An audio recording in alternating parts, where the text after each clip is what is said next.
ಗಡಿ ಜಿಲ್ಲೆ ಬೀದರ್ನಲ್ಲಿ ಭೂಕಂಪದ ಅನುಭವ ಆಗಿದೆ. ಕಳೆದ ರಾತ್ರಿ ಶಬ್ದದೊಂದಿಗೆ ಕಂಪಿಸಿದ ಭೂಮಿ, ವಿಚಿತ್ರ ಶಬ್ದಕ್ಕೆ ಜನ ಬೆಚ್ಚಿ ಬಿದ್ದಿದ್ದಾರೆ. ಇದೀಗ ಗಡಿ ಜಿಲ್ಲೆ ಬೀದರ್ನಲ್ಲಿ ಭೂಕಂಪದ ಅನುಭವ. ಕಳೆದ ರಾತ್ರಿ ಶಬ್ದದೊಂದಿಗೆ ಕಂಪಿಸಿದ ಭೂಮಿ, ವಿಚಿತ್ರ ಶಬ್ದಕ್ಕೆ ಬೆಚ್ಚಿ ಬಿದ್ದ ಡಾಕುಳಗಿ ಗ್ರಾಮಸ್ಥರು.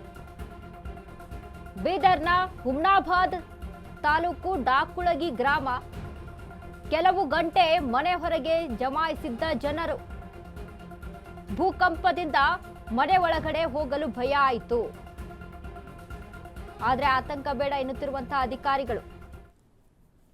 ಕೂಡ ಹೀಗೆ ಒಂದು ಭೂಕಂಪಿನ ಶಬ್ದ ಆಗಿ ಎಲ್ಲ ಜನ ಭಯಭೀತರಾಗಿ ಎಲ್ಲ ಮಕ್ಕಳು ಎಲ್ಲ ರೋಡ್ ಮೇಲೆ ಬಂದು ಕುಂತಿದ್ದಾರೆ.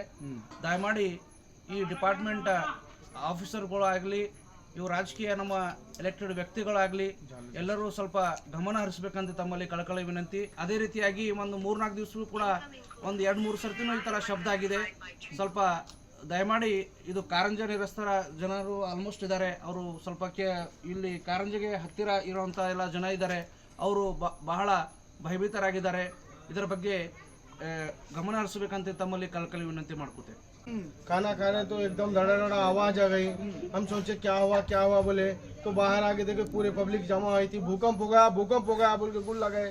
पब्लिक पूरा परेशान है साहब. हम यहाँ पर छोटे बच्चे सब पूरे बच्चों को लेकर बाहर आ गए साहब. हम 3-4 दिन पहले भी ऐसे हुआ था साहब. अगर हम ऐसा हो तो कैसे